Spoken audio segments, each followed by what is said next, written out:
Hey y'all, if you follow me on Instagram, then you may already know that my goal for this weekend was two parts.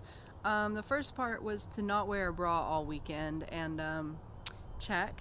And the second part was to spend the whole day outside because it is my favorite day, Daylight Savings Day.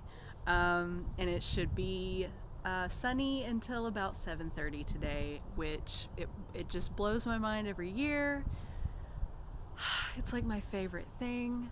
I have really good memories of this day in past years, and so it's like a more of a personal holiday. But I'm also super excited because it's been rainy and gray and shitty for a long time here, and now there's actually some sun.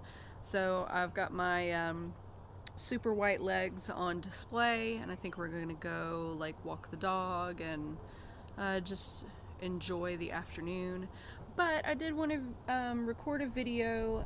Iestyn asked a pretty interesting question. He wanted to know 5 interesting zine people. And so I thought this would be a good opportunity to talk about some people who I follow on Instagram, but I don't talk about a whole lot, or I haven't reviewed, or isn't like in our kind of circle of reviewer and zine traders.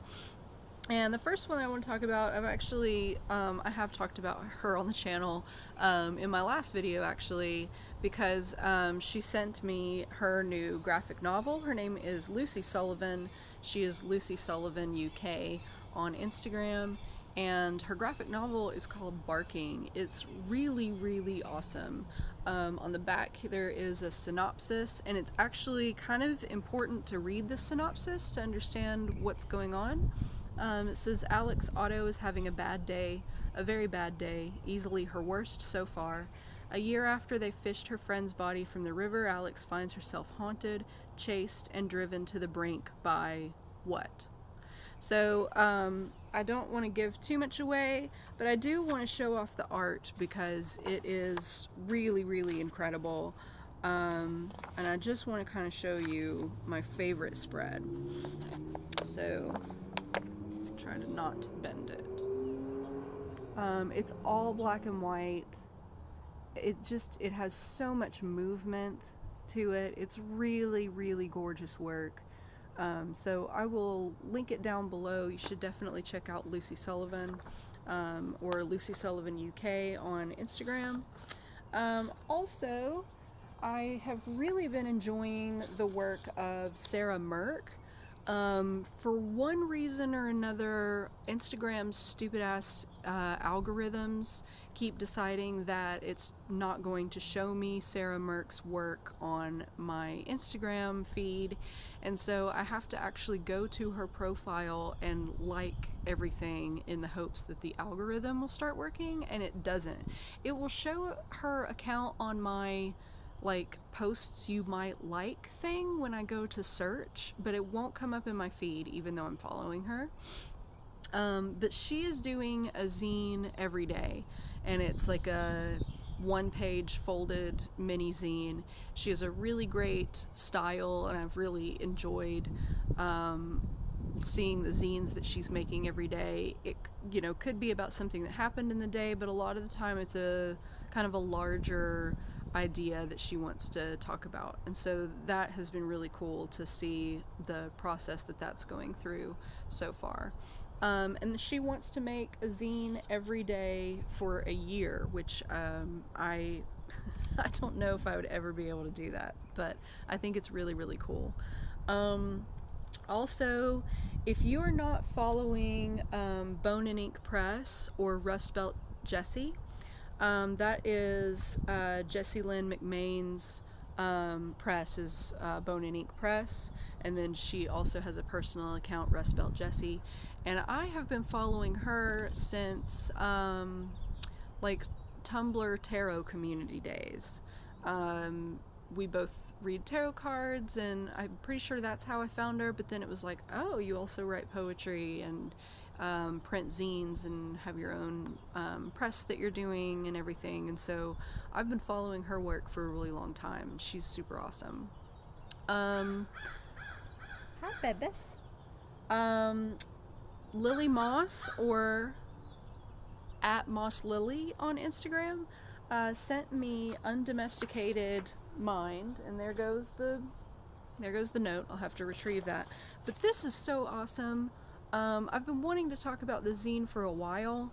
I read through it twice now, and I'm really enjoying it because it feels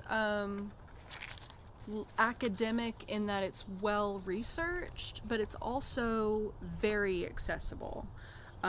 It's written on, well, it's printed on pages o' color and then binded like, you know, what you could get at Kinko's or Staples or whatever.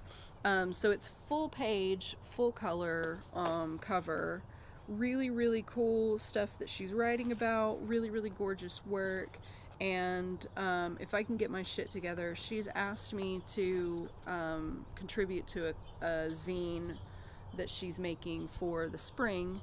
And if I can get something to her, hopefully I'll be in that. But, you know, life. And then also, let's see, who else? Oh, Anchor and Star. Anchor and Star is a witch and diviner from Washington, and they've been putting out Anchor and Star for a while now. I really love the account because it has zine stuff, it has tarot stuff, and then it just has like religious studies, interesting stuff, which is like my jam because that's what I majored in. So it kind of just hits a lot of different buttons for me. So I will link all of those down in the thingy and you can check them out. That was really what I wanted to talk about in this video. Ryan asked me to talk about Rick Astley, so here's what I can tell you about Rick Astley. Rick Astley is most known for his song Never Gonna Give You Up. I don't remember hearing it in the 80s, I just remember once it became a Rickroll. But also, I worked in a used clothing store where we were incessantly subjected to music against our will. And Rick Astley was one of those guys who would come up on the 80s stations. And I don't think it's as well known that he had another song, and it's called Together Forever. And it was actually my song with one of the friends that I talk about in Warglitter issue 1. And that song, it, you know, he looks like Opie from the Andy Griffith Show. But then he has like this voice that, like, you wouldn't expect him to have that voice if you saw him. Then he's got like the trench coat on, and they've got these models in there that like you would expect to see them in more of like a Van Halen video, but they've put them in this Rick Astley video to try to make him look cool. And the song's like, together forever and ever to part, together forever we two. And don't you know I could move heaven and earth to be together forever with you. So that's my Rick Astley. I actually had a friend I worked with who would beg me to not do it because it freaked him out. But yeah, nobody really talks about Together Forever. Why is that? Anyway, I'm gonna go ahead and go. And yeah, in the meantime, keep making and do it yourself.